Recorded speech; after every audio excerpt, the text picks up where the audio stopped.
Okay, well, I'm going to start with a question, and then we'll open it up to the committee. I guess, Gus, I'll frame this question for you, and then maybe, Jim, you could comment too, because I think it's a practice question. So looking at the slide with the TSBP rules about written information that's given to the patient, and I mean, of course, AJ can chime in since between the two of you, you guys can work that out. It starts with written information about the compound preparation shall be given to the patient at the time of dispensing, but then later on it says if there's no written information available, the patient should be advised that the product has been compounded and that they can contact the pharmacist or prescriber concerning the drug. So it gives pretty wide latitude in terms of what needs to be provided to the patient at the time. It could be written, it could be advice. And so how is this put into, do you find that in the pharmacies there's actually written information being given to the patients, or is it a little bit of both, or is it more verbal than written, or how would you describe where this regulation works in reality? I'll let Jim answer that since he's in practice. So. Because the regulations state that if we don't have an official monograph, the question is are we supposed to supply anything? Because it might not be accurate. As we've talked today, would a monograph for conjugated equine estrogen be appropriate for an estradiol transdermal gel? I don't think it would. And so we are stuck in a place where we don't have official monographs, and so we have to discuss with the patient. I mean, I have a few things that I talk to patients about. For instance, we tell them how to use the proper, because we're pharmacists, and so we tell them how to use the medication. What's the dosage schedule? What's the importance of compliance? Because in any therapy, compliance is a key to success. What about the storage and the beyond use date? We also show them how to use the dispensing devices, because we want it to be accurate.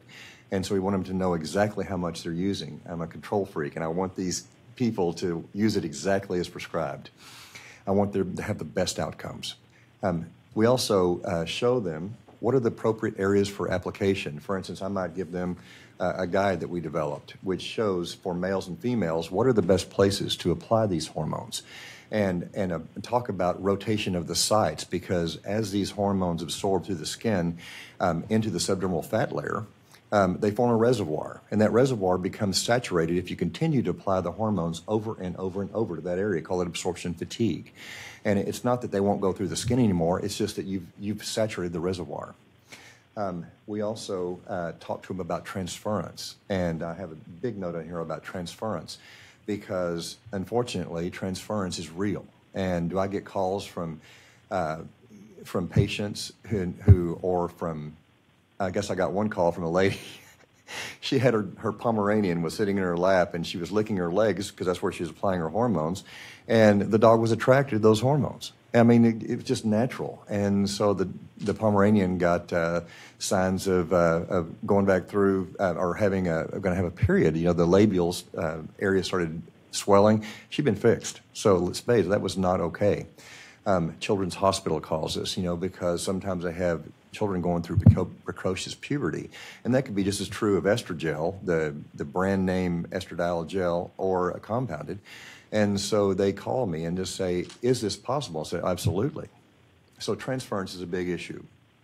What about your pets? And so we also talk to them about their expectations and their concerns for the therapy, because as we heard earlier, a lot of these patients, I mean, these days women are very well informed. They research, they take care of themselves. They are looking into the research. They want to know, what am I doing before they come to me? And so if they have concerns, do I discuss it with them? Yes.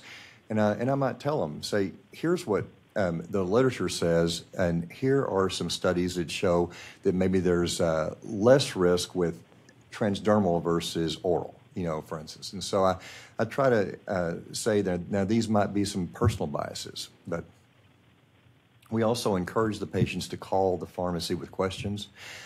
Just as AJ said, and believe me, they call. You know, they are not afraid to call. And because we want to know and we say, if you're getting worrisome symptoms, if you got unusual bleeding, if you're getting breast changes, if you're getting headaches, you know, if you name it, if you've developed symptoms that you didn't have before this, let us know, and we will try to give you counseling. And most likely, if it's anything worrisome, then we're going to send them straight to the doctor, because that's above our pay grade, right? We also recommend protocols to prepare them for more accurate lab testing. And because if, for instance, let's just say that we're using a transdermal hormone, and we're putting it on the arm right here, that the antecubital area has a very big concentrating effect right there. So if they take a lab from that antecubital area, what's going to happen? We're going to get levels that are not appropriate or not indicative of what's really going on in their body. It's going to be just a concentrating effect right there. We also encourage compliance with health screenings, because we are part of their healthcare team. And that means symptom reassessment to see how we're doing, a little report card. What about labs? What about mammography, bone density? I mean, what is #2 killer of women, osteoporosis and the sequelae from that? What about a pap smear, well woman exam, endometrial stripe assessment? I can't tell you how many times a woman calls me and says, Jim, I'm getting some unusual bleeding. And if that happens, I'm not going to say, oh, that's fine, don't ignore it, just ignore it. I'm going to say, we need to get your gynecologist to an endometrial stripe assessment, transvaginal ultrasound, and find out what's going on. We need to know if you're getting too thick, or if they're having very light colored bleeding, then it may be that their endometrium has gotten too thin. So what about lipid monitoring? I mean, here we are trying metabolic syndromes, #1 health problem in America, so we want to monitor the lipids. For the guys, digital prostate exam and PSA. So we're staying involved in all this and trying to be part of the team, and a responsible part of the team, to help these patients have the best outcomes. I would just add one thing, too, that there's a mandate in USP standards and certainly requirements in law that patients are informed that they're receiving a compounded medication. You know, I heard earlier that maybe sometimes that's not occurring, but you know, many states require that. It's printed on our labels. Yeah. Mm-hmm. Okay, just to follow up just briefly. So when it says written information, you mentioned monographs early on. So just which monographs are you referring to? Yeah, those are USP monographs. We talked about USP, the United States Pharmacopoeia, and they have monographs for quite a few medications, but these are more like for the active pharmaceutical ingredients or for manufactured drugs, okay? We don't have monographs for the compounds. They've never been developed, and so. Yeah, I think he was referring to the patient information. Right. When he said monograph, that's what he was referring to. But anyway, that's fine. So it sounds like it's you give them verbal counseling and perhaps some written information. Right. Mm-hmm. Okay. Adele?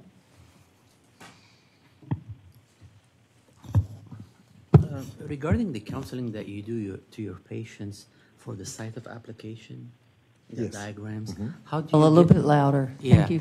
Sorry.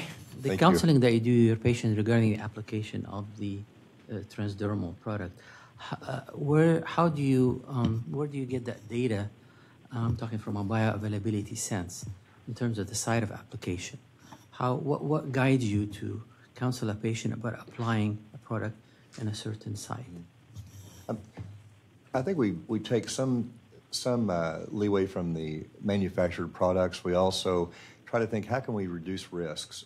It doesn't make any sense to me, I mean, as a practitioner, to say, I want you to put this estradiol gel and estriol gel on your breasts and have that be your site of absorption. So we're trying to have them use it in areas that we know are appropriate, on the inside of the thighs, lower belly, on the inside of the arms, thinner skin, interior skin that is going to have the best chance of absorption into that subdermal fat layer. So you're trying to model to existing approved products and that have known pharmacokinetic profile. What we've done is, like I say, we've been doing this since the 80s, and when you follow as many cases as I follow, and this is true of practitioners all over, Dr. Rosensweet for sure, the more you do it, the more you say, where are you applying this? Well, I'm applying it on my bottom. So well, we're not getting levels, and how are your symptoms? Well, they're not working. And so over the years, we've developed practice standards that work for us, and when we're at professional conferences, those are discussed. I think you can take into account the chemistry of the molecules themselves too when addressing site of application. These are lipophilic substances, so it doesn't make a lot of sense to apply them to highly fatty areas. So that type of just basic chemical understanding of what you're delivering in combination with patient monitoring, symptom management, and the like. Yes, do we wish we had some really nice pharmacokinetic studies? Absolutely, no doubt about it. But in the absence of that, you have to use good scientific judgment as it relates to the chemistry of the drug you're trying to deliver, and where are you applying it, what the route of administration is, and utilizing information as Jim mentioned to make these types of judgments. Deeper into pharmacokinetics, as he said, these lipophilic molecules are about 400 Daltons or smaller, which means that they're very conducive to transdermal absorption. So we also know that particle size makes a difference, and estradiol tablets, estrace tablets, I think they were released in 1975. The big breakthrough there was that estradiol wasn't working in tablets, and then they came up with the ability to micronize estradiol. All of a sudden, estradiol tablets started working. They started seeing some serum levels from it. When we choose hormones for these products, we're choosing hormones that are micronized, and those of us that are discerning may even say, okay, a normal micronized particle is 30 to 50 microns. We may say, I want specially micronized progesterone or estradiol or estriol that's 5 to 10 microns. 5 to 10 microns means increased surface area. That means greater absorption into the system. And so we can increase the pharmacokinetic profile of this medication by using a better micronization. Okay. On to our next question. Nancy?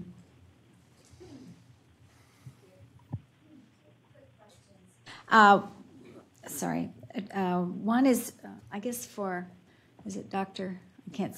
I'm not a doctor. I'm just Jim. Jim, okay. Yeah, just Jim. It sounds like you provide a lot of good health information to your clients, pharmacy clients, right? Patients. Right. And one thing we learned this morning was that, at least in one of the published surveys of users, consumers of compounded bioidentical hormones, was that they were a majority, and I don't remember the numbers, but it was over 50%, were not aware, I think, were not aware that these products were FDA, that they were not FDA approved. Do you see that as part of your role, is to explain that?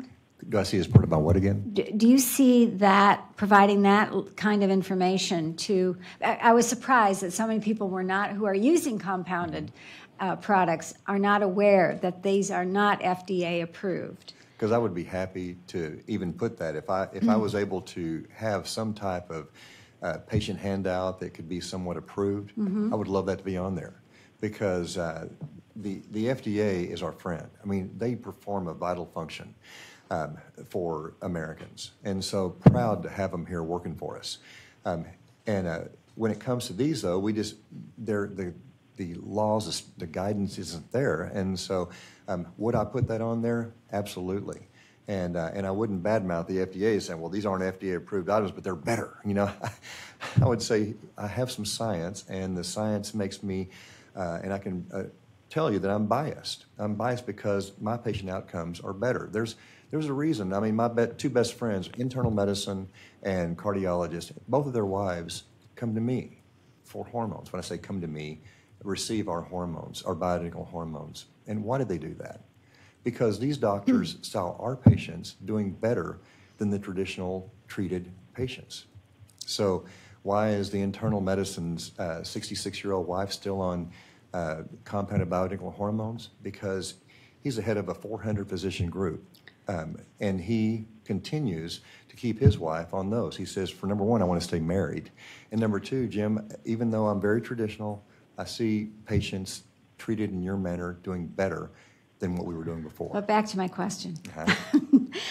So that is not there's no requirement, it's not part of your usual spiel that you get, not spiel, that's a bad choice of words. It's not usual part of your health education you provide to someone starting the treatment, starting the therapy. You know, we're so hyper-focused on hormones here, but when I do a consultation or when I'm talking to a patient, I'm talking to them about a lot of their major health risk factors. I mean, we talked about metabolic syndrome, osteoporosis. Dr. Rosensweet did a great job there. We have women dying of a lot of other things other than breast cancer. And so we want to make sure that we address all those health concerns. And also, what about quality of life? Mm-hmm. So my second question as a follow-up is, I'm trained as a physiologist and postdoc in reproductive endocrinology, and I don't know hardly anything at all about estriol, except I always thought that estriol was one of the weaker estrogens, and yet I'm hearing a lot today that micronized estriol, which is not, there is no comparable FDA-approved agent. Is that correct? Actually, in the United States, there is not. However, it's interesting that estriol is available in manufactured products in Europe. So back to my not here. question. How do you, just help me with the thinking here. Sure. What is the thinking as far as, I think it's still considered a weaker estrogen, at least in terms of bioassays, the old rat studies. Well, you know, how do you explain that it might have a better? I've got that. Oh, good. All right. Thank you. It's a good question, by the way. Thank you. You know, and thanks for asking it. We have now, thank goodness, I mean, it's so cool that science has progressed into the idea that we can actually identify receptor sites. And so there's ER alpha and ER beta. ER alpha is estrogen receptor alpha, and it's been designated as the proliferative hormone. I mean, if you think about what makes those cells in the uterus grow every month to create that nice little bed for an egg, that's estradiol receptor alpha, or estrogen receptor alpha. Now, estrogen receptor beta is kind of the antithesis of that. It's the anti-proliferative site.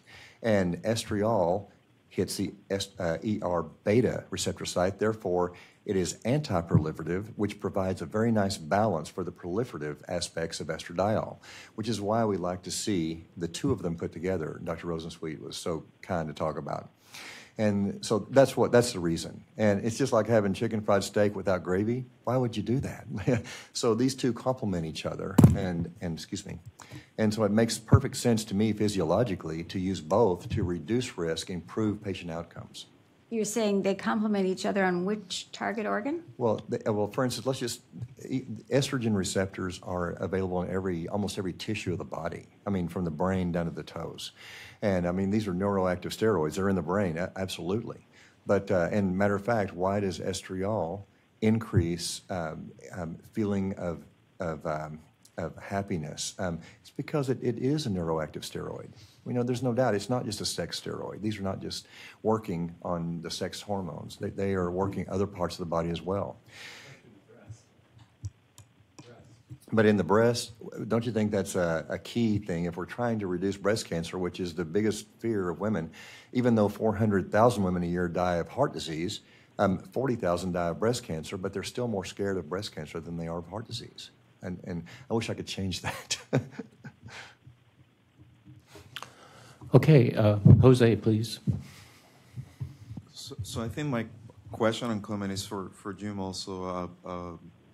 I admire the practice that you have, the personal story that basically guided you toward where you are nowadays. So my question is that there's this trend in compounding, pharmacy compounding, that will continue to increase, right? That's what the expectations are. I'm not a statistician, but I heard that, yes. And Well, we have some I've read documents articles in front on it as of well. us, Yeah. talking about compounding pharmacy markets and projections to 2025 and on. You're a rarity, you know. You don't have a lot of pharmacists with the expertise and the dedication that you have. My question is, we see that nowadays in schools of pharmacy, the amount of time that is spent teaching students in compounding, it's less than what it used to be 20, 30 years ago. What is it that we need to do for education and have 4 or 5 gyms in every state in the United States? Yeah, y'all have a program for that, and I can talk about what we do as well. I'll say first, and then I'll let Gus address that because they have a wonderful program. But at my little corner drugstore, I mean, I'm not a multi-chain guy. I just have a corner drugstore. That's it. And so we do have, we're a teaching facility for University of Texas and Texas Tech schools of pharmacy. So students do rotations through our pharmacy, and it's interesting. They do part of the traditional prescription dispensing, but they also go back in the labs and work in the labs to understand how we do it, what are our quality control processes and quality assurance. And we have them read our SOPs, and we have them get the full experience of a compounding pharmacy so that when they leave our store after that rotation, at least they know that, well, these guys aren't mixing it in some bathtub in the back room, because that's what the drug reps are telling my doctors. I mean, I get doctors calling up and say, Jim, you know, they just said that you mix this stuff in a bathtub in the back of your pharmacy. And, you know, they're just throwing out colloquialisms, and that's not true. And so that's one way that we're educating. And then Gus's company does some great education as well.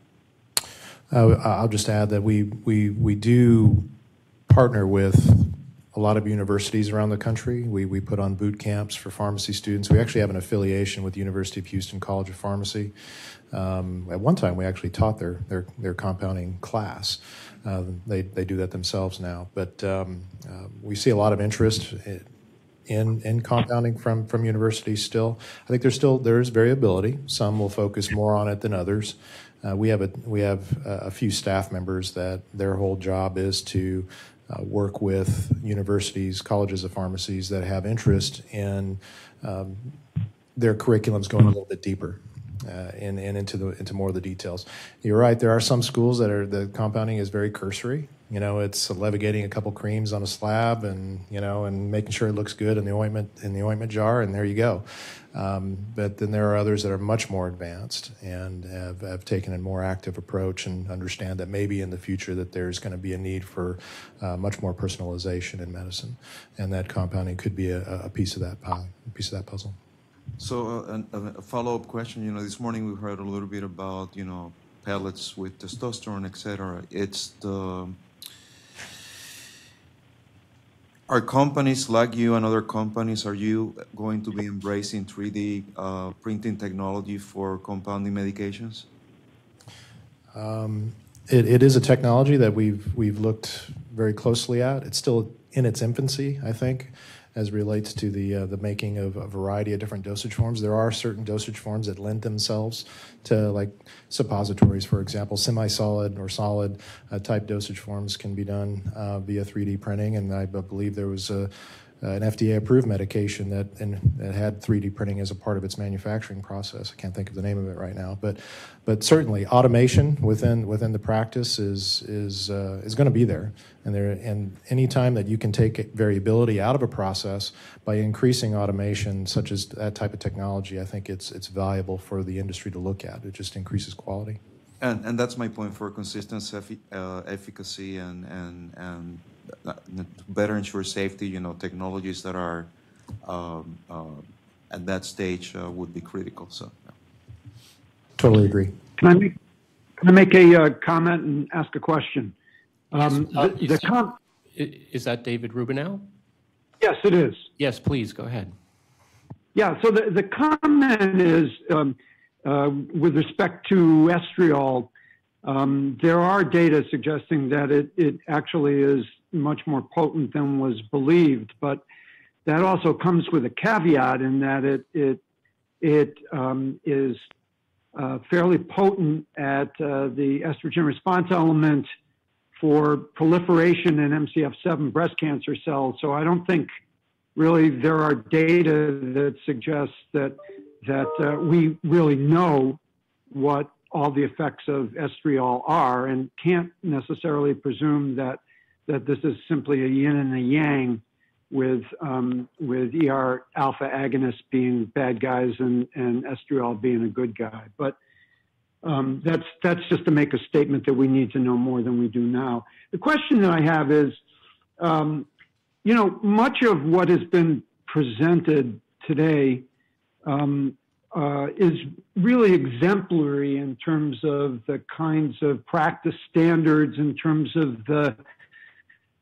making sure that people receive good clinical care, that they're satisfied, that they're educated, that there is a team working with them, that they're getting lots and lots of attention. So all of that, I think, is absolutely exemplary in the way that people should be treated. What is unclear to me is what the specific role of compounded pharmaceutical agents is in this, since the business end of the efficacious products are hormones that are available in FDA-approved form. So that's what I'm having trouble understanding. Is that just open for everyone? Is that an open question, or would you like to pose that to someone in particular? I would certainly pose it to Jim, but I also would pose it to AJ too, because he specifically enumerated a variety of those kinds of elements of proper patient care when he was describing the standards that they adhere to. Sure. So you can all hear me now? Yes. Okay.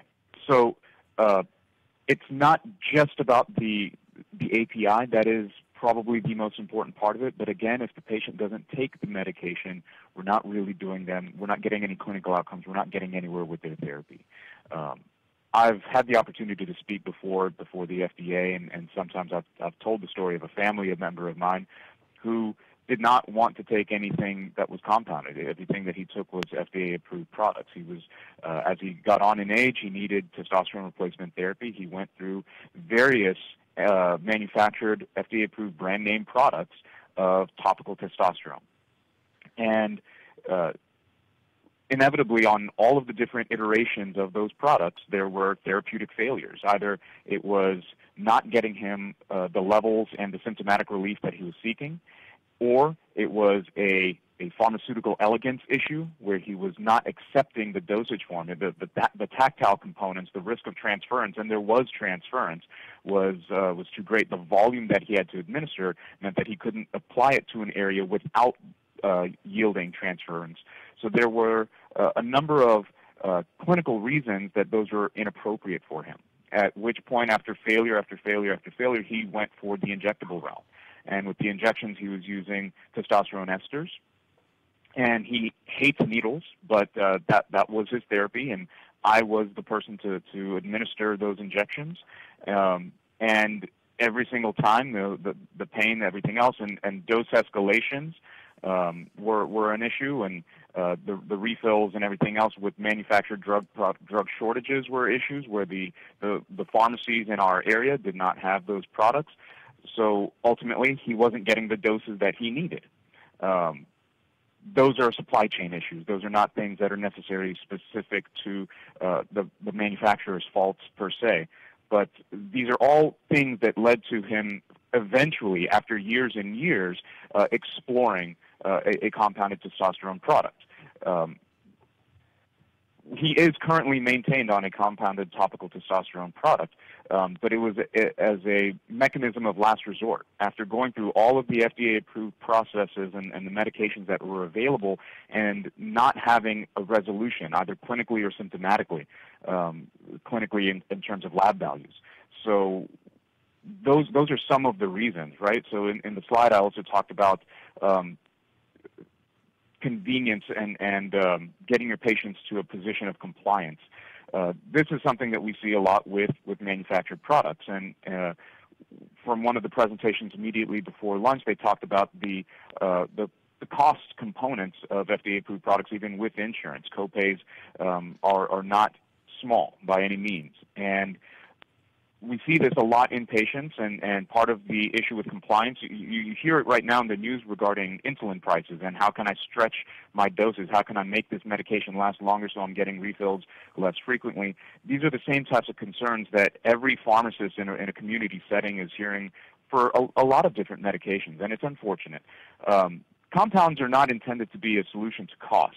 However, the compliance component, when you have multiple medications, whether it's an estrogen-progesterone combination or an estrogen-progesterone-testosterone combination that a patient is being prescribed, those all do add up. And keeping the process to be convenient, so it's a 1 or 2 applications a day of a single product as opposed to multiple different products, that does play into patient compliance issues.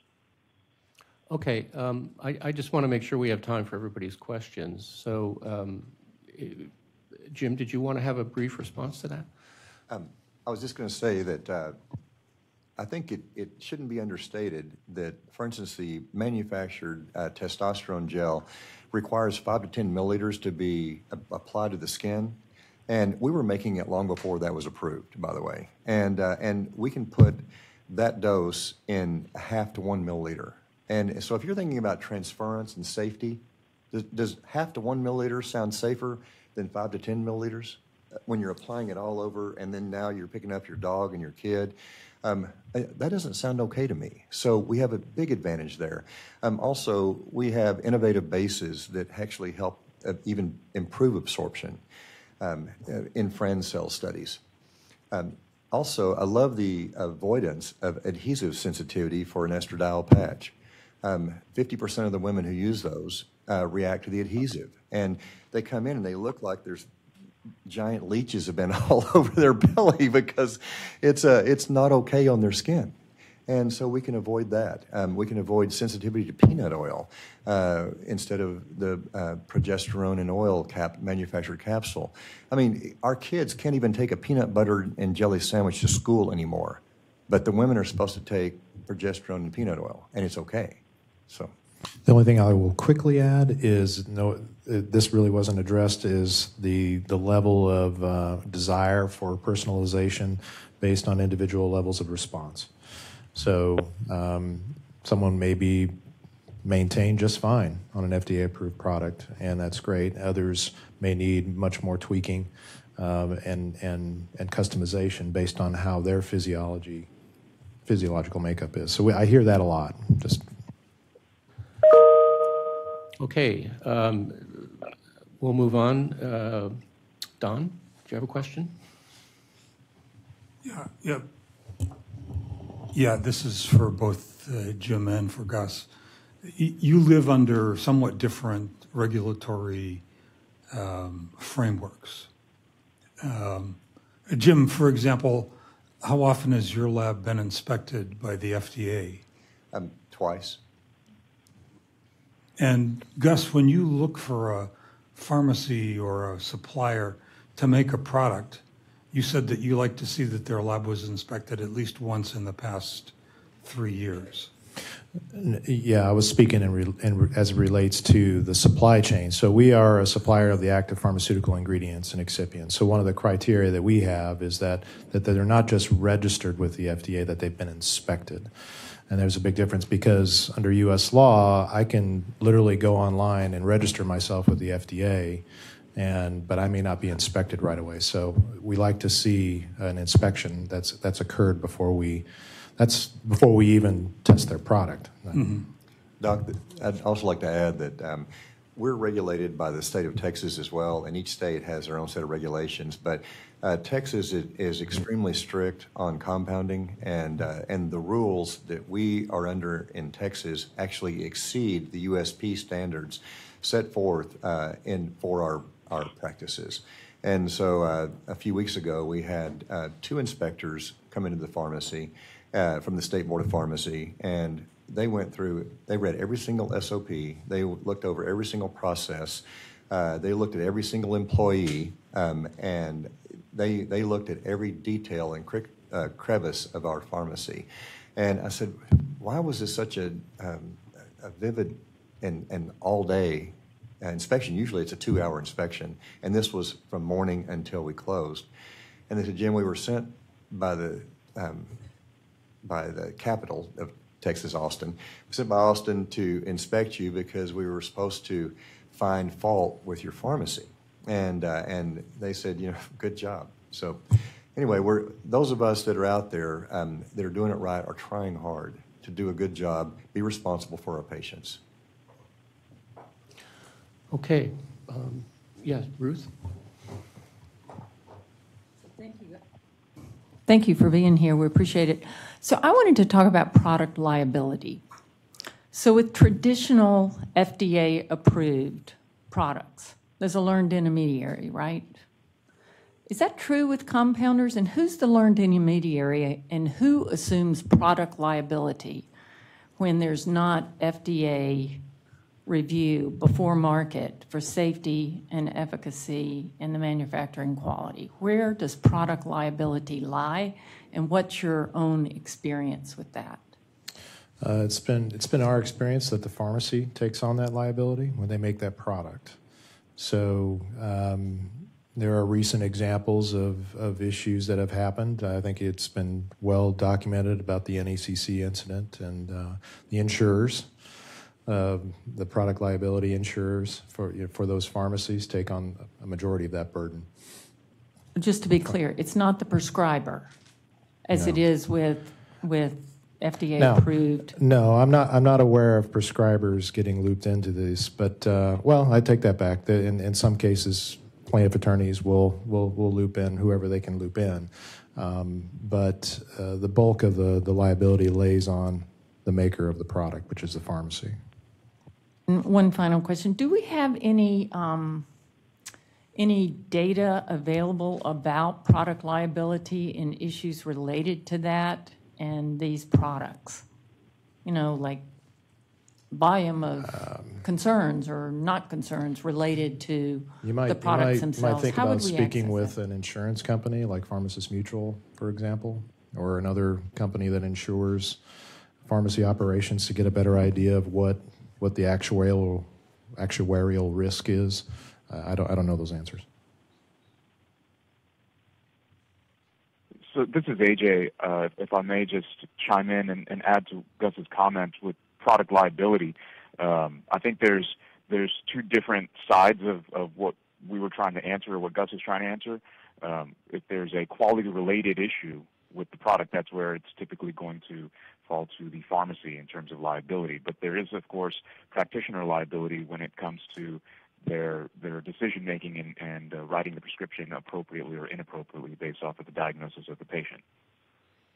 Or administration. So if it's something that's being administered, and if it's administered inappropriately in the office, then that could loop in the physician. And so I just ask all of you, specific to the compounded bioidentical hormone therapies, do you have any data sources about product liability and who has assumed it in which volume over time, or any trends or anything that would be a resource related to that we could turn to, other than ask the insurers and see if we can? Okay. I'm not. AJ, I don't know if you're aware of something. I'm not. Okay, Rula.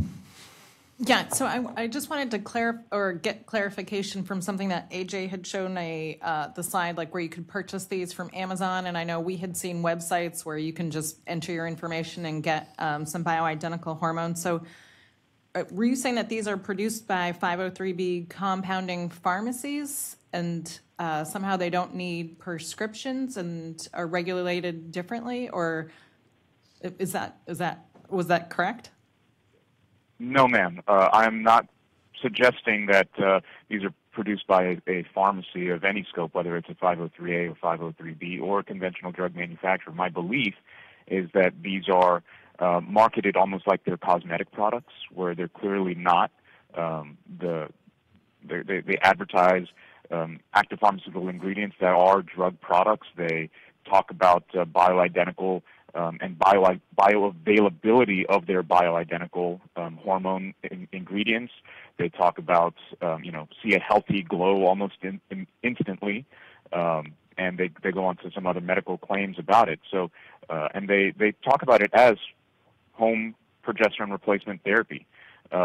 This is my concern, that these are marketed not by pharmacists, but these are available to patients without a prescription, without any kind of medical oversight, and it's not coming from compounding pharmacies. That's my concern, that there's no medical oversight, there's no medical supervision, there's no lab values, there's no discussion about adverse reactions and proper medical care. So I was under the impression that we had seen some, and not necessarily the ones that were on Amazon, but some websites or some advertising where I think behind the scenes there may be an e-pharmacist or an e-physician who is completing a prescription for people. So you don't actually, like I've heard ads where you don't have to, have an embarrassing conversation with your doctor, and you can, get these delivered to your door. So are those things that you're aware of that are being produced by compounding pharmacies? Not that I'm aware of. I have heard the advertisements. I've seen a lot of what you are referring to. I agree that is a concern. As was mentioned by Jim Hernter, I believe that there needs to be a strong personal relationship with the practitioner, the patient, and the pharmacist. And outside of that, I don't believe that the e-commerce component of medicine is necessarily the appropriate way to diagnose and write appropriate prescriptions related to hormone therapy. That's my personal opinion. Okay, we'll move on to Jennifer. Thank you. I guess I feel like we're getting a couple of different messages, both, not that you all have to have the same party message, but I feel like we're hearing a couple of different things today, especially in this panel, about, I heard AJ talking about that there's going to be a small population for which these drugs fulfill an unmet need. And then I'm hearing from other people that everybody would do better if they went with the bioidentical hormones versus the FDA-approved products, right? That everybody would do better because there's things on offer that we don't have on offer, or that the mode of delivery is better, or that the individualized titration is better. So I realize you don't all have to agree, but I'm wondering if you wanted to comment on this these two different messages that we're getting.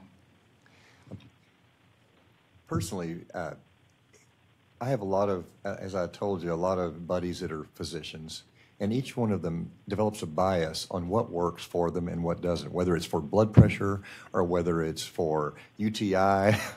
There are standards of practice, and that they say, well, you should use maybe an ACE or an ARB for blood pressure, but they have a specific one that they use, and it's a bias. And so for these products, I think there does develop a bias on the practitioner. If he's having good luck with it, why would he not use it? If he's having better patient outcomes and less risks, why not use them? And so he does develop a bias, and so that's true of almost any practitioner. And so does that help? Because I think it's a natural human condition to do that, especially if you feel like you're doing the best job for your patient.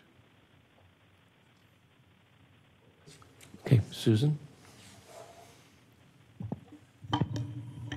So I think, as someone else said, we have this range of types of products that are available, from these e-things on Amazon to products coming from pharmacists who are paying attention to their patients and talking to them carefully. What do you think about the regulatory context for all of these? Do you think where we are right now is appropriate, or do you feel like there ought to be some tweak in the regulations to support the good things that are happening and maybe limit more the things that are not so good?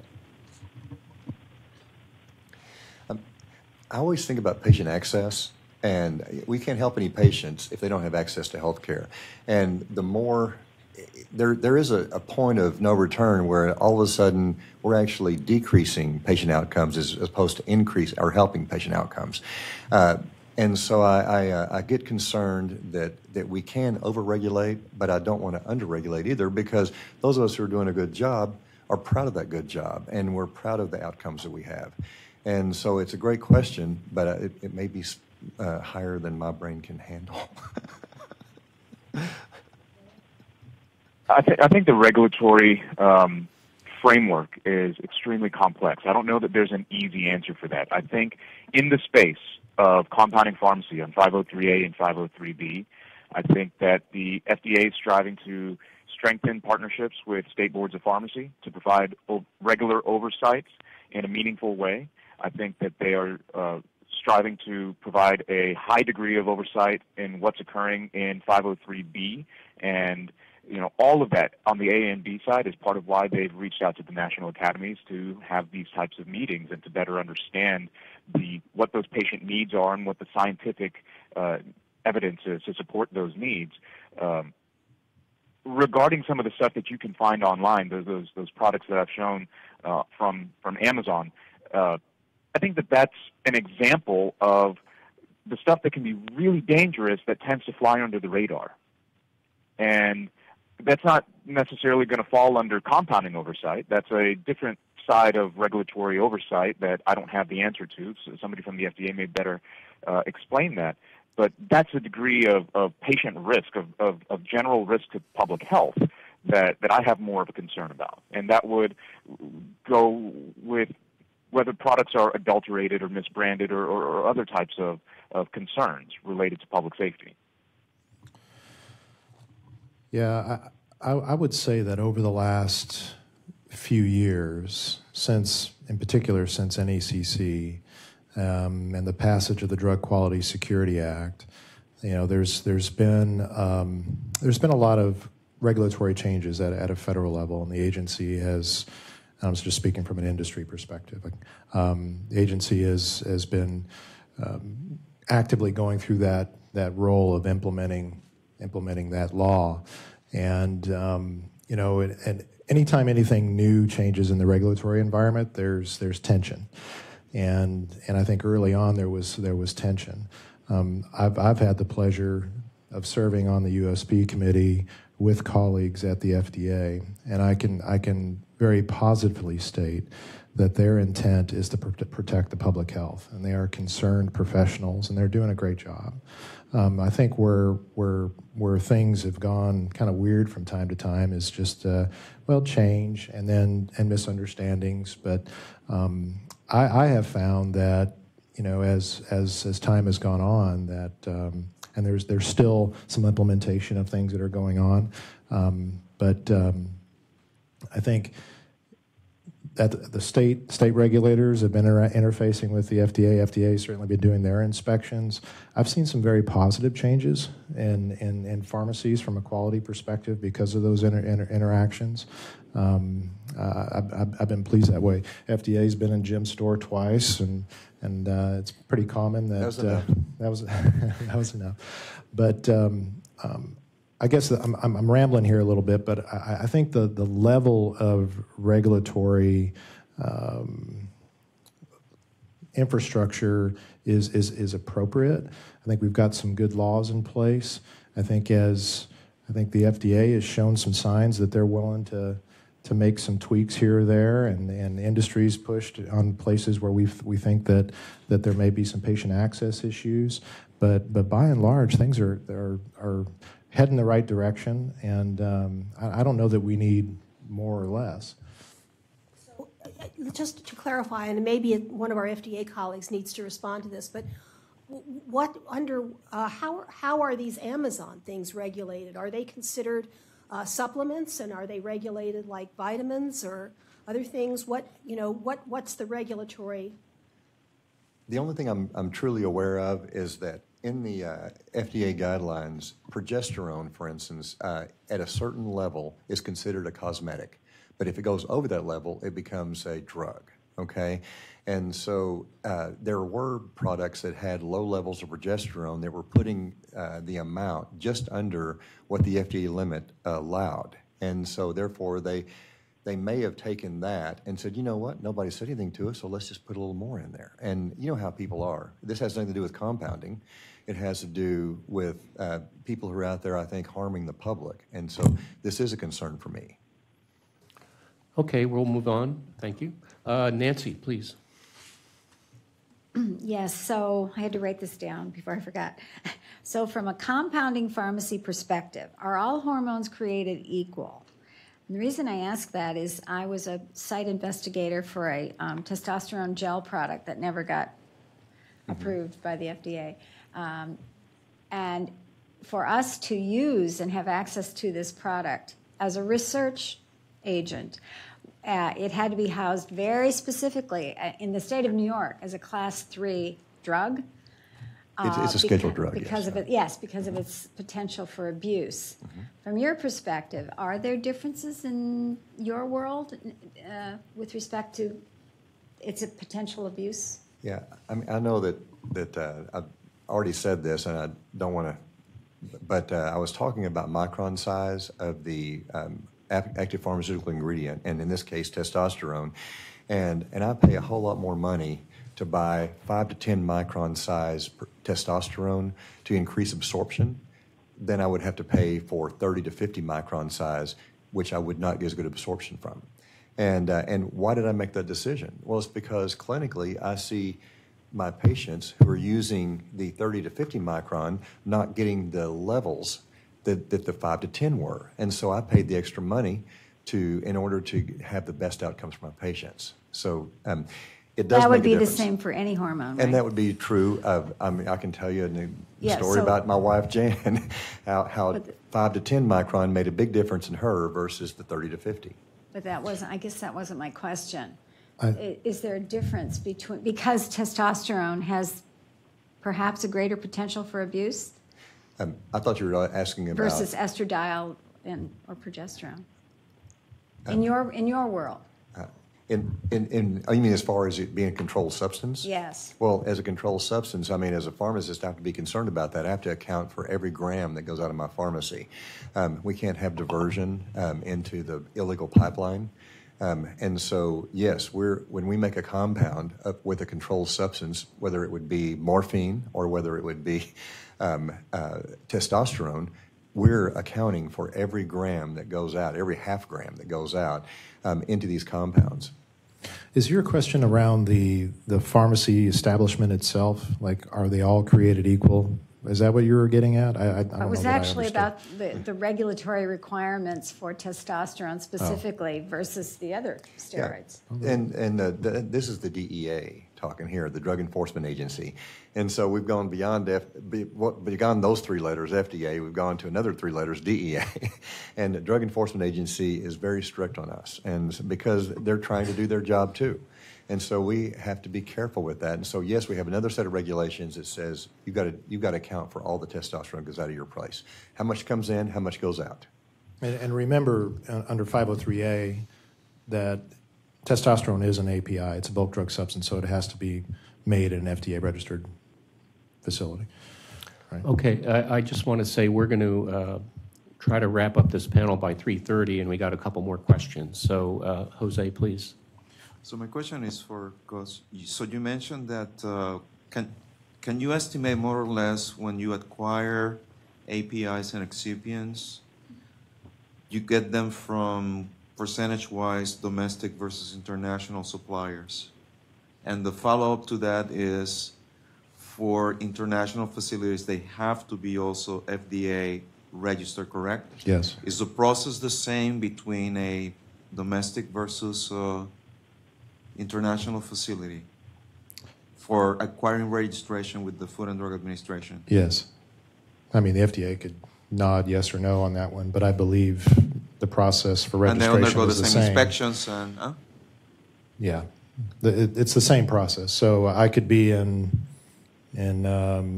Brazil and I could register with the FDA as a manufacturer. Is that what you're asking? yeah. And then most of your purchases are from international outlets, or? I would say yes, primarily international. I wish they were more domestic, but they're just not. So our ranking would be U.S., European, and then Asian markets. So quality assurance is done there before the product comes to the U.S. and then when it gets here, correct? On our behalf? Yes. Or no. What typically happens, there's of course, before we even evaluate their product, they have to meet certain criteria on paper, all right? And then we will get samples of their product and test it. And then upon receipt, of course, they're tested testing. multiple times. Yeah. Hi, can everyone hear me?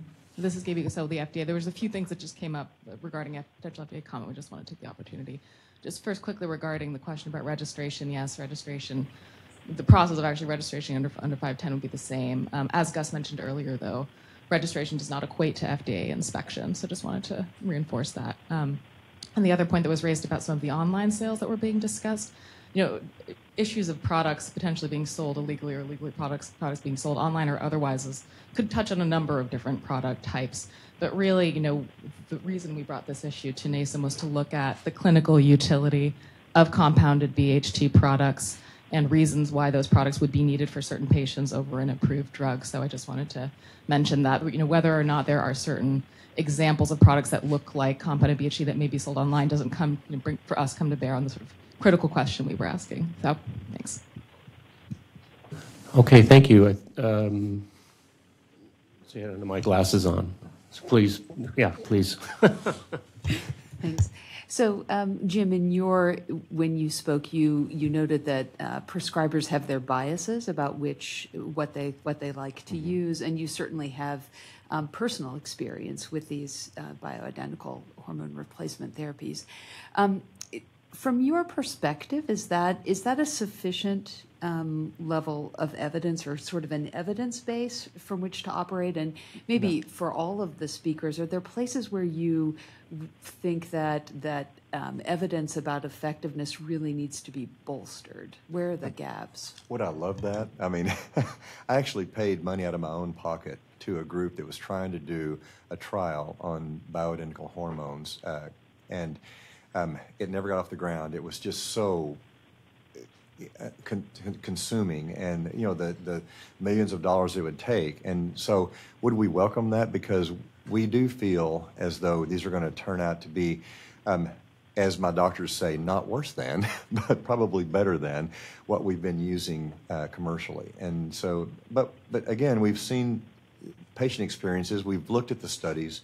And we see this preponderance of evidence that says, well, gosh, when you use estrogen plus medroxyprogesterone acetate, we get more clots, we get more DVTs, strokes. But when we use it with natural progesterone, all of a sudden we don't get that.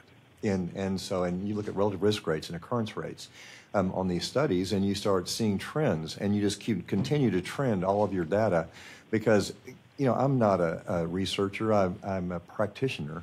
But I do want to make sure that I'm doing the best thing for my patients. So do I pay attention to every single study? When I go to a lecture and I have an opinion leader in the industry who wants to back their lecture with citations, do I record those? Do I look at them? Yes. And I'm trying to constantly look at myself, and I'm hoping all the practitioners are, and saying, am I doing the right thing? Is this still the right thing? Because my patients deserve the right thing. And so far, I haven't found evidence that I'm not doing the right thing. But thank you for asking that, okay? And that's perfect timing. I think we're coming on to 3:30. I'll turn it back over to Don and Ruth. So thank you guys so much. We appreciate it. So I think what we're going to be moving to is, you'll see on the agenda that we had discussion with the committee, but prior to that, we have one person from the public who is, I know, going to be leaving, and I've asked him to spend 5 minutes letting us know about BioTE Medical, and we're going to offer him 5 minutes to tell us. He trains professionals and certifies them in compounded BHRT use, 3,800 practitioners, over 400,000 patients, and he has told me he has data that he can tell us about related to outcomes and adverse events as well as liability. So we wanted to provide him an opportunity to speak before he has to leave. So thank you. Thanks, Ruth. Thanks to the committee. Sorry, I didn't realize my flight was leaving a little earlier today. But what I want to say is BioTE Medical, we're actually not very far from Jim's place. It's funny, we're both here together. We are a company that's been in business for about 10 years, a little bit more. We train physicians and nurse practitioners across the United States and Puerto Rico and now Mexico how to use bioidentical hormones, not just pellet therapy, but also creams and also injectables, how to do it safely, how to do it with evidence-based medicine. A lot of that evidence wasn't presented today, but we can present that at a different time. We're very big on the data, so we track all of the outcomes as well as the complications. At this point, we've done 1.2 million pellet procedures, not counting the creams and injectables. And we have complication tracker in place where physicians report, nurse practitioners, every 2 weeks. So we have that data. Overall, our complications are less than 1%. Our extrusion rate on pellets is about 4% on males and way less than 1% on females. Regulatory-wise, we have a proprietary program. It's called BioTracker. We actually track the Schedule III drug. You were talking about testosterone, so we track it all. We know exactly where the pellets are, how many they have. We inventory, and it actually comes out of BioTracker when they put it into a patient. So we know which lot numbers they are.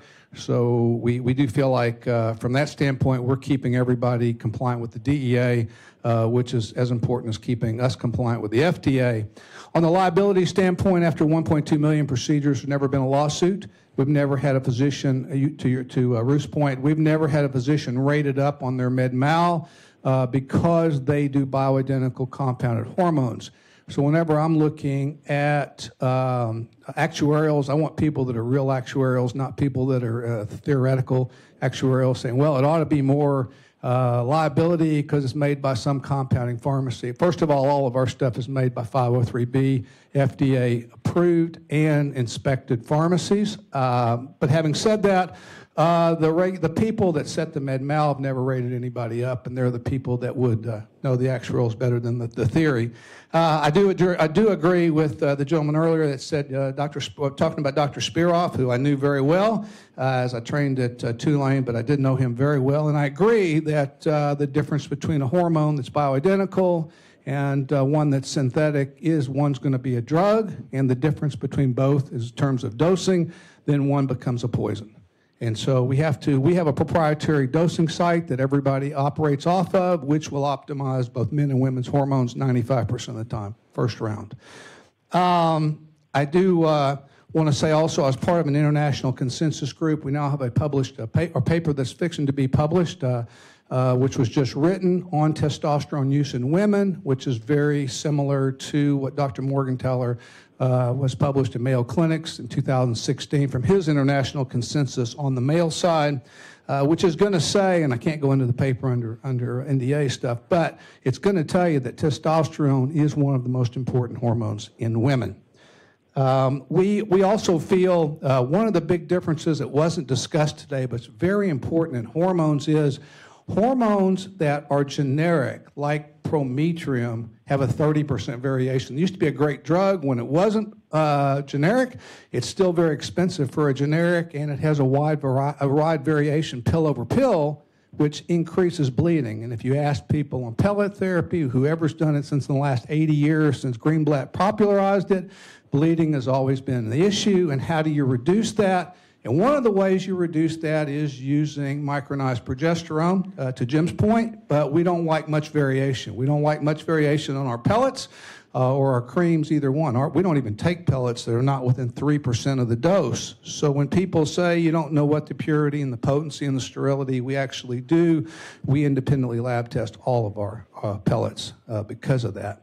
And I think that's probably my 5 minutes, so I'll take any questions before I have to go to the airport. Robert and then Jose. It's Robert. Okay.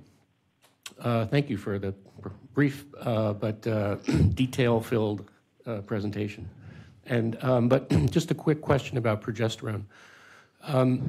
When you said that there's now a 30% variability with the generics, are you referring to the bioavailability of the brand name product? We're talking about the potency, yes. So you could get, if you order 200 milligrams, it could be 30% either way, pill over pill. So it's very much like birth control pills. When a woman forgets her birth control pill, she's going to have a withdrawal bleed.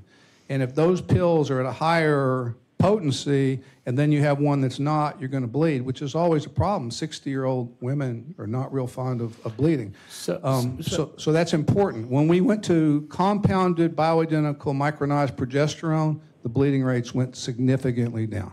So we're talking about oral progesterone. Yes, sir. And are you referring to the brand name product, Prometrium? Yes, which sir. is micronized progesterone? Correct. So are you saying that the brand name Prometrium product, the potency of a given capsule varies 30% from label? That's what I'm saying. Now, that only happened after, because you're allowed that under FDA on generic products. When they were branded, it was completely different. So, and from a compounding standpoint, when we compound, and I'm sure Jim can say to his pharmacy, when we compound bioidentical micronized progesterone, we only have between a 5 and 10% variation pill over pill.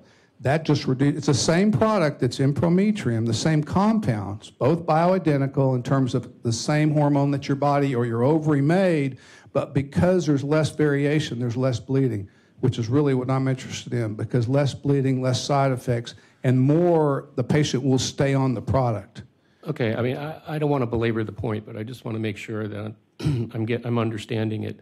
You're saying that if we were to measure a Prometrium capsule for progesterone content, and they're 100 milligram capsules, you're saying that the range that we would discover... 200 for uterine protection, but okay, go ahead, I'm sorry. Okay, so let's say 200. So the range would be in total 140 to 260 milligrams between those two capsules. That's my understanding, yes, sir. Okay.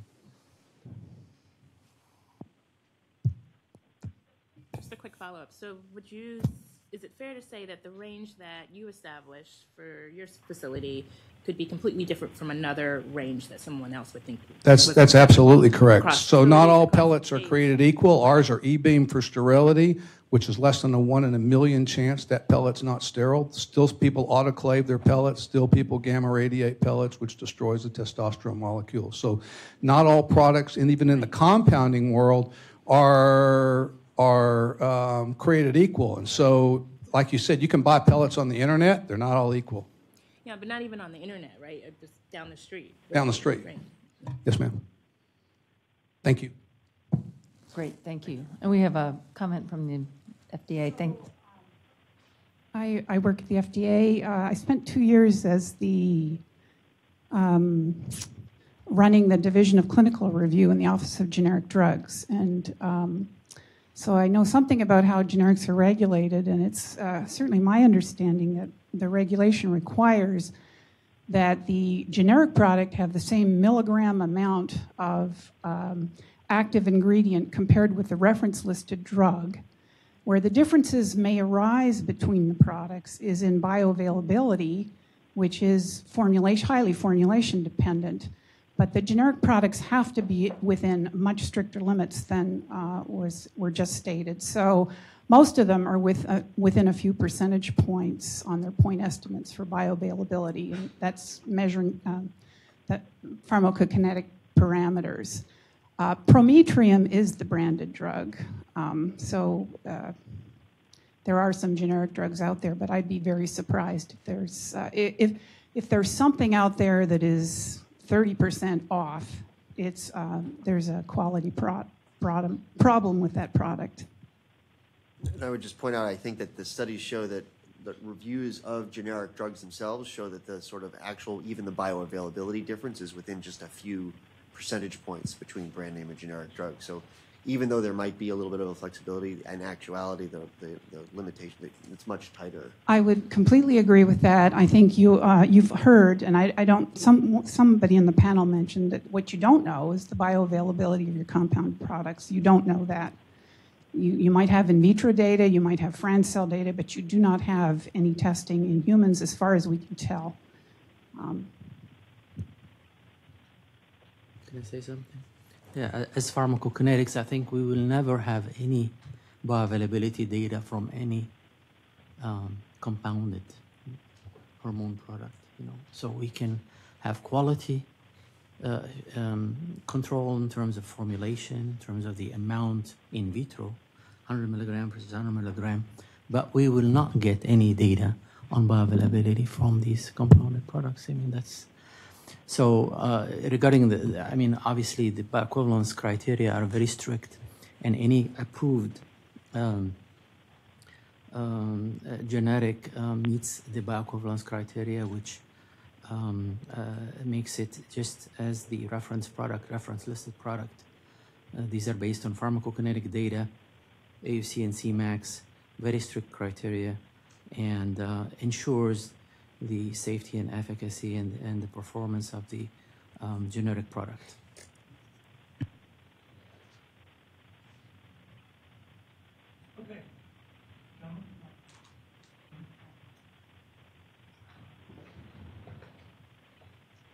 I'm guilty of what I complain of.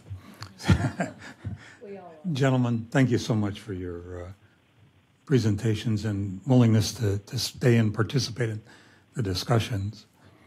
Are there other issues that we need to explore from the perspective of the committee, or other questions that committee members have that would like to be raised with the folks that are still here?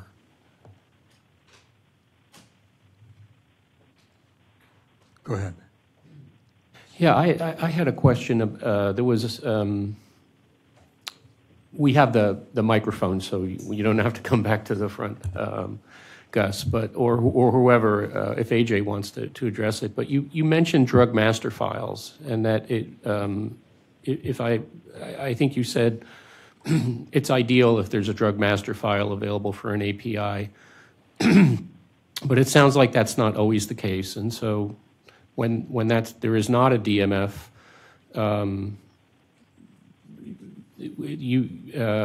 PCCA is able to bring in from a licensed, an FDA licensed establishment, an active ingredient, and then you test it. I think if you could just spend a couple of minutes describing that process a little more in terms of how you test the active ingredients that you get from another GMP licensed facility, so we can understand what goes into that. Can you hear me okay? Yeah. Yes. Okay. So in terms of the DMF, yeah, it may not always be possible to get an API with a DMF on file with the FDA. In some cases, those manufacturers may or may not want to sell the product to us. So that would be ideal. If not, we still have the requirement that we have to buy a bulk drug substance from an FDA-registered manufacturer, ideally one that's been inspected. And so in terms of when it comes in, there's identification tests. There's a number of physical tests that we perform on the ingredient to make sure it is what it's supposed to be. And also we and I'll add some other things like particle size. We have incoming specifications for products that may or may not be within a USP or NF monograph. So there are the United States Pharmacopoeia has monographs for these drug substances, and they set standards for, hey, it must comply with these particular tests in order to qualify as USP or NF. There are sometimes specifications that fall outside those that make a difference, and particle size is one of those. And so there are some chemicals that we'll test particle size on. We'll also test those particular ingredients in various formulations that we have on file.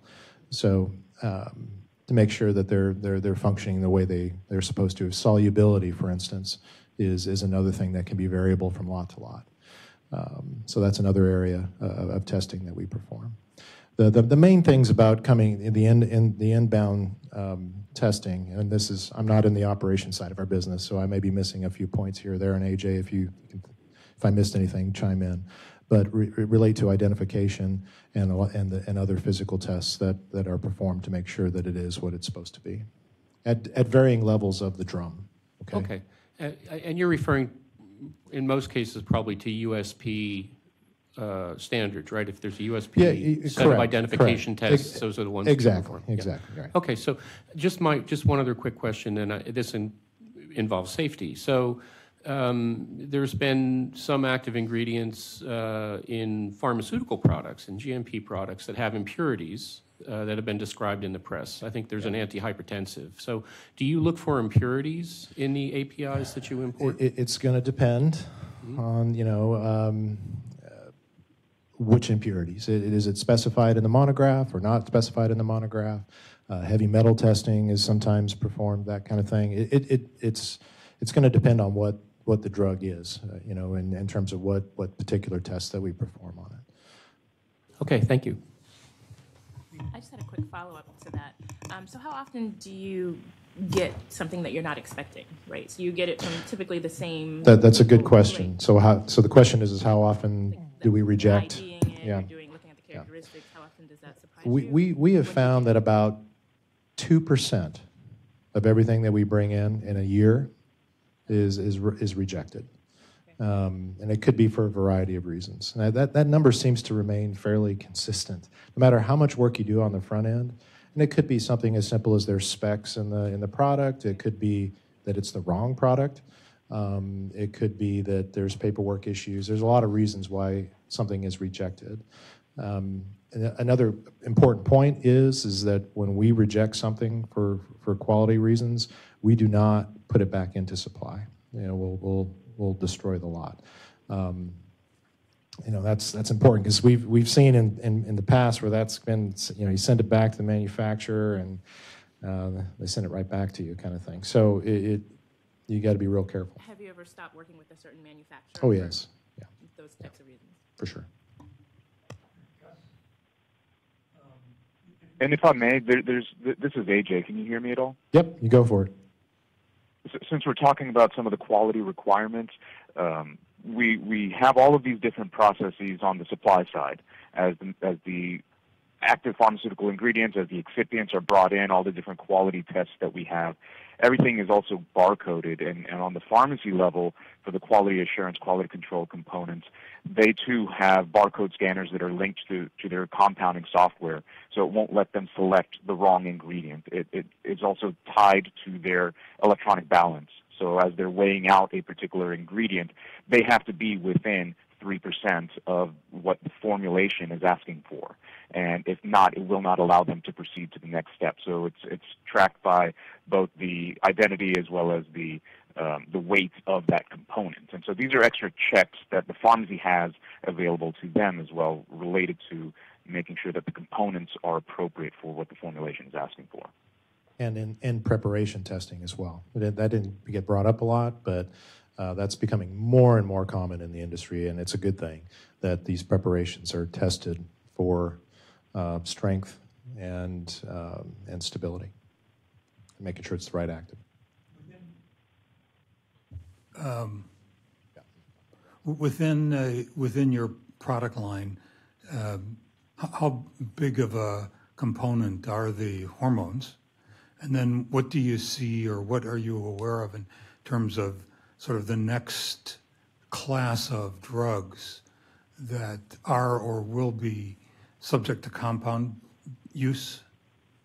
Oh boy, put me on the spot. I don't know an exact percentage of how that lays out.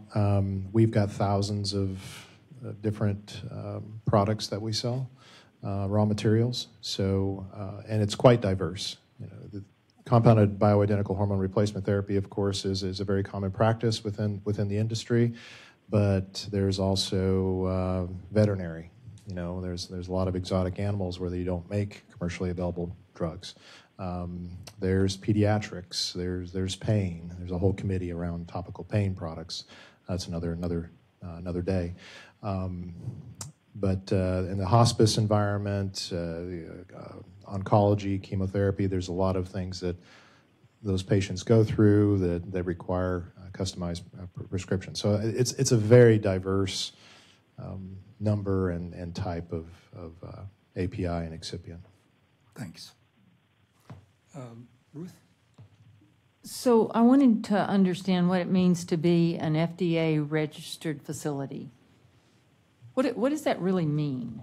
Because that came up a lot. So you got to be an FDA registered facility. You got to be an FDA registered facility. And so that seems to carry some weight. But what does it actually mean to be an FDA registered facility? Sure, I can start and then others can jump in if needed. So I think what's being referred to is the expectation that a compounder source API from a facility that's registered under 510 of the Food, Drug, and Cosmetic Act. As some others have said, registration under 510 is largely a sort of an online exercise, and it doesn't necessarily bring with it other steps such as an FDA inspection, or at least there's no time frame for that. Really, in terms of bulk drug substances used in drugs, FDA's main oversight of that, it comes through approvals, comes through applications, and we look at bulk drug substances that are in a proposed drug, and we may go to look at the site and et cetera, and look at the sort of role of that bulk drug substance in the formulation. What am I missing, guys? Anything else?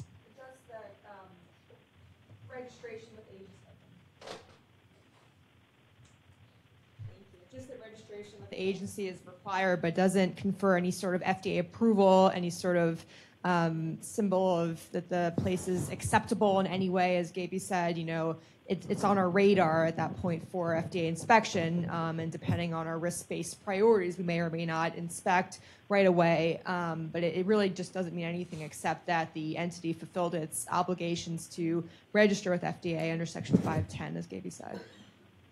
Can you give us some sense of how many FDA-registered facilities? How many are there that provide the APIs for these compounded bioidentical hormones? That would be, we could look in our database and see how we could try to find that information. It would be very difficult for us to know. Often when we inspect a pharmacy, we find that it receives its API from PCCA or Medisca or LECO. And I'll mention, too, that Gus is speaking about PCCA and all the work that PCCA does, but that is not necessarily representative of what other API, repackers and distributors and sourcers do with respect to their sourcing and their products. But we often find where they obtained their API from, but it would require some additional research to figure out sort of the full chain where that API was originally manufactured. So I can't really give you a number.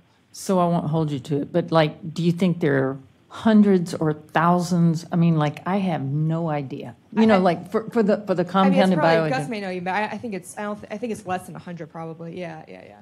Okay, in the world that are registered with the FDA that provide these compounds. So a number of API manufacturers will be registered with FDA, but they might supply approved drugs, they might supply OTC drugs, they might supply compounded drugs, so it'd be difficult to identify. I mean, Gus, in his experience, I think is suggesting not too many, right?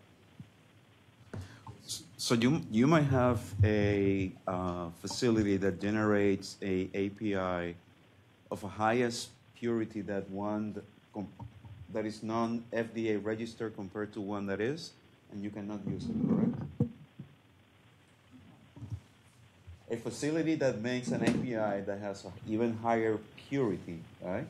This is a non-registered, non-FDA registered facility that makes an API with a purity that is higher than one that is registered, and you cannot use it. That's correct, Jose. Under federal law, that manufacturer has to be registered with the FDA and be compliant with CGMP.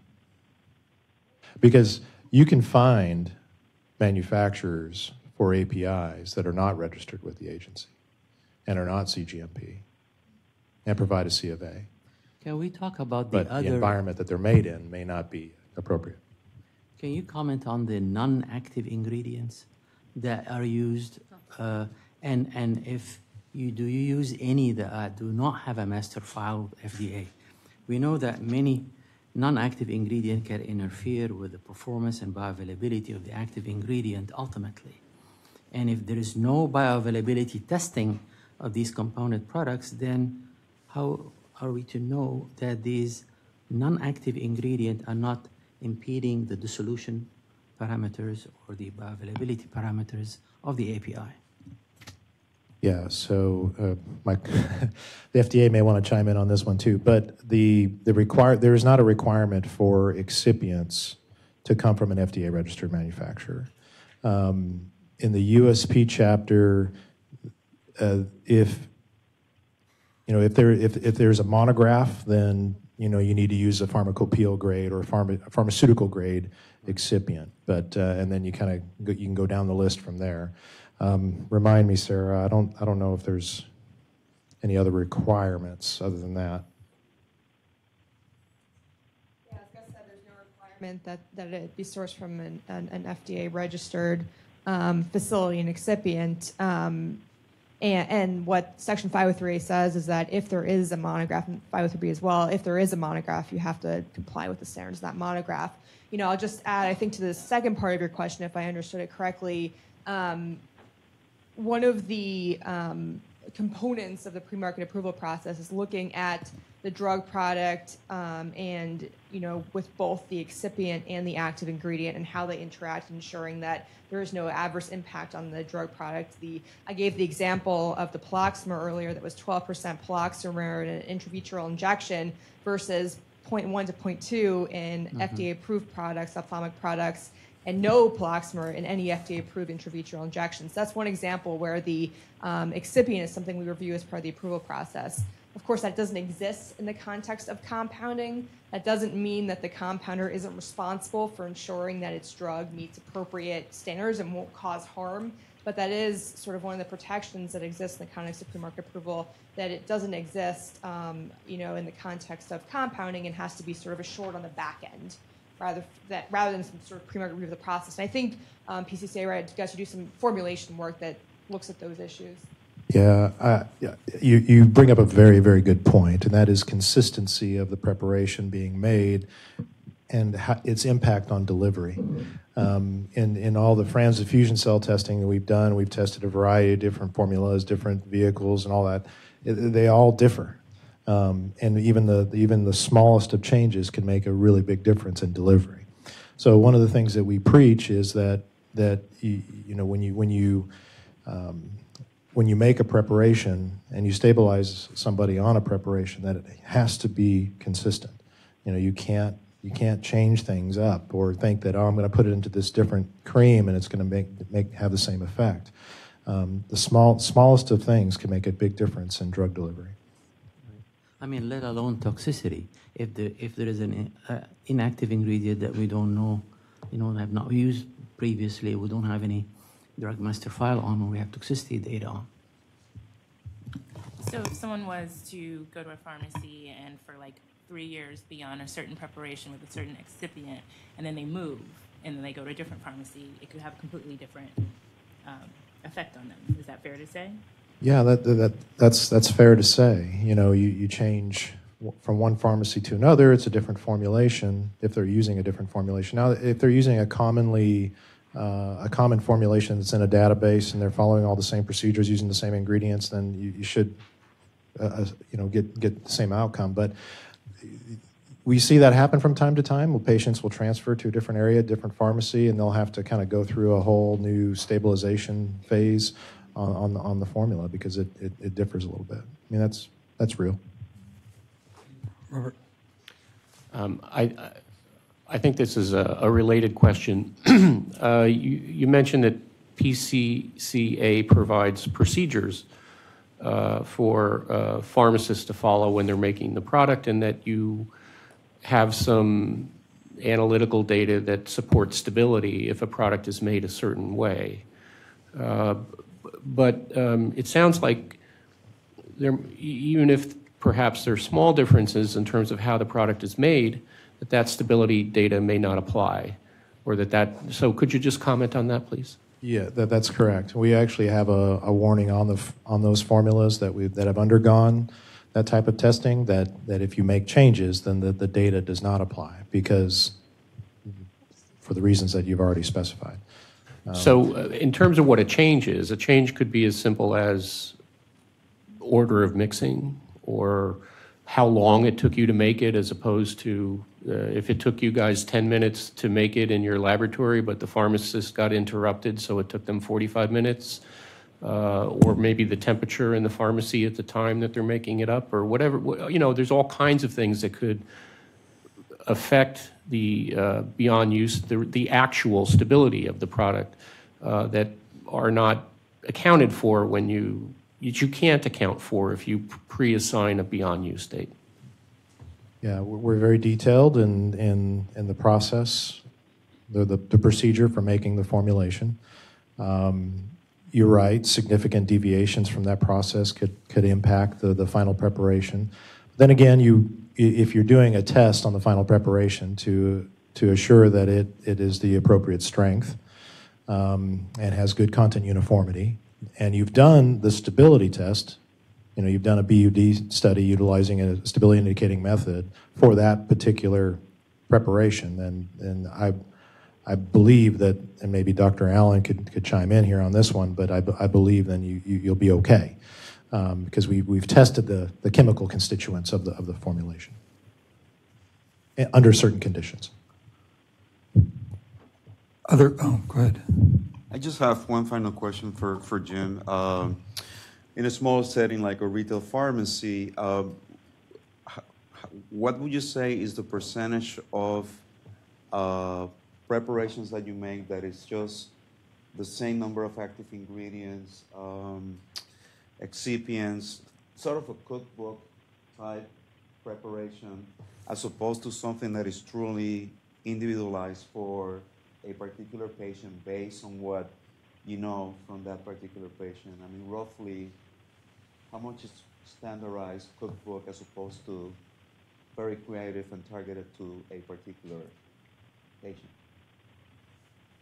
I didn't check my numbers, so just off the top of my head, I would say that it's probably something like 50 to 60% that are individualized. The other 40% are we can make in a batch to where we might be able to fill 4 or 5 prescriptions out of that batch, because it's maybe a faster mover from the prescribers in that area. But it's all going to be about demand because we have a limited BUD, beyond use dating, and so we have to be really careful. And I end up throwing out an awful lot of compounds that didn't get used within the BUD, and so therefore those are just write-offs. This is also where bracketing can really help with the personalization. So if I do a low concentration and a high concentration, and assuming I'm just varying the amount of the API within the preparation, then I can utilize that same stability data to apply for all the doses in between. Go ahead.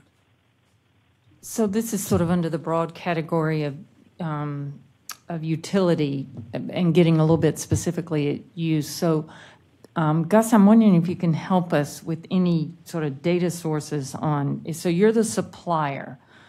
So how many pharmacies are making compounded BHRT in the U.S. today? What's your number, based on the fact that you're the supplier of the APIs to them? Best guess, 4,000 to 5,000. Okay, so 4,000 to 5,000. And if they're 4,000 to 5,000, and this is outside of the outsourcing facilities. Right. So we have 70 or 73 outsourcing facilities, and we have 4,000 to 5,000 pharmacies that are compounding BHRT. So then my question is, for the compounds that you provide as APIs to those 4,000 to 5,000, plus I guess the 7, I would include, you also provide to 503Bs, obviously. Yes. So can you give us sort of a general list of the volume of the different compounded APIs you're providing? So I'm trying to understand which ones are utilized to a very large extent, which ones are utilized to a lesser extent. Do you understand my question? I think so. So we're looking to understand use and also utility more broadly. And so one of the things that would be helpful to us is to have data that tells us currently what those numbers really are. Yeah. Well, progesterone's dosed at a higher amount, so just by default, we're probably going to move more progesterone because it's just a higher dose. The estrogens are dosed in single-digit milligrams. So I mean, I think that the hormones that were mentioned today, progesterone, estradiol, estriol, to much, much lesser degree, estrone. I don't even know how much that's really used much anymore. DHEA, testosterone. Forgot about testosterone.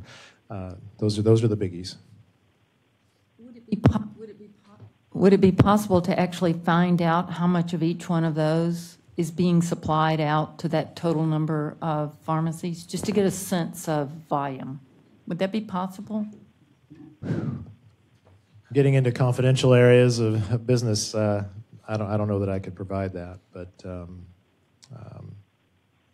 other than just saying that those are the most commonly moved products. Final thing goes, do you also provide to the big companies like CVS and Walgreens, or it's just independently owned pharmacies? We provide to independently owned pharmacies and healthcare institutions. Okay, so CVS and Walgreens, they probably have their own. Yeah. Okay.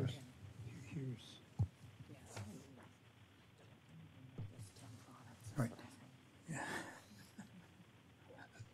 Sorry, nothing like an argument.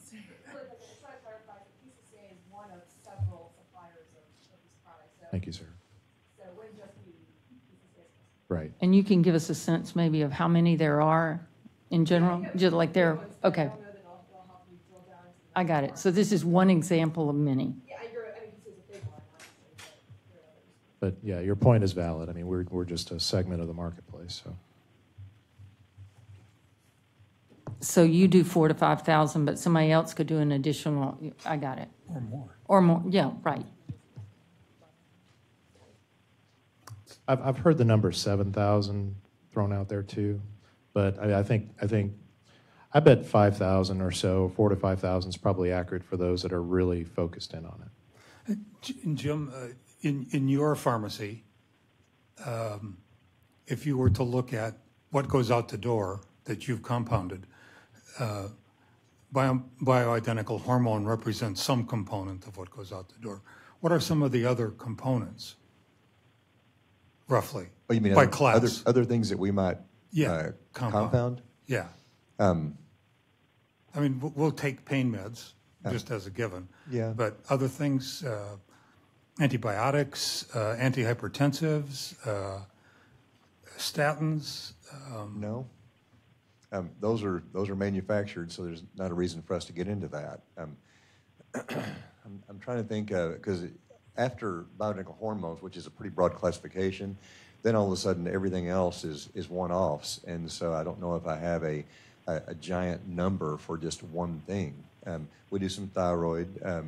Thyroid is really difficult to compound. It requires a lot of expertise.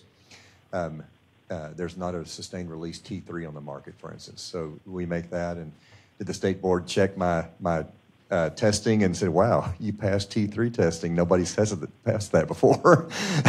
and then they, we take a lot of pride. I'm sorry, but then in addition, lotus naltrexone is a hot thing right now to help with inflammatory and autoimmune diseases. It's a nice little non-toxic agent we can add to therapies, and so that's kind of coming on these days. We used to do more pain management, but with the knowledge that opioids cause so many problems in the body, and I worked with pain management, to make time-release hydrocodone, and I mean things that weren't available commercially. But unfortunately, that has all, thank goodness, has dropped off, and so I'm happy about losing that business, because it's all about ethics. And yeah, I'm never going to be rich. I'm always going to be corner drugstore guy. Thank you. Can I check in here again just for a sec? This is Dave Rubino again. You mentioned DHEA, and my understanding is that the DHEA is something that people can buy over the counter. So when you compound DHEA, do you do that with a prescription, or do people just request that as one-offs? DHEA is commonly prescribed, and because DHEA has in its own right quite a few activities in the body, other than just as a precursor to androstenedione and a precursor to estrone and testosterone. that pathway is well known. However, DHEA helps with glucose utilization in the body. It helps with the immune system. So it has other effects. And so the doctors who are writing prescriptions to us are putting it in a typically a slow-release capsule or a transdermal. And we can put an extra excipient ingredient into the capsule and actually cause it to release slowly. It was a technology developed by Valium, Valium, and Val-Release, which was basically a methylcellulose compound that forms a colloid in the stomach with the liquid in the stomach, and then slowly the drug leaches out of that colloid as it passes through the intestinal tract. Rather than just slamming you with all the DHEA at one time, it allows it to slowly be absorbed into the system. If it does slam you all at one time, is that problematic? I personally, if you ask me, what do I take? Dr. Rosensweet, have you got an answer for that? I think you're naming a very important issue in DHEA and that it should be regulated, because no woman should take over 15 milligrams of DHEA orally. And I know this through testing. And yet you can walk into a common drugstore and see DHEA in 25 milligram tablets available. So this is a prohormone as well, and it can translate into testosterone, into estrogen. This needs to be regulated. No woman should take over 15 milligrams of DHEA a day. I'll just add something real quick, that if DHEA is being used in compounding as an active, then it's by prescription. If it's a bulk drug substance being used as the active in a compound, then it's got to comply with Section 503A, regardless of if it's a dietary supplement.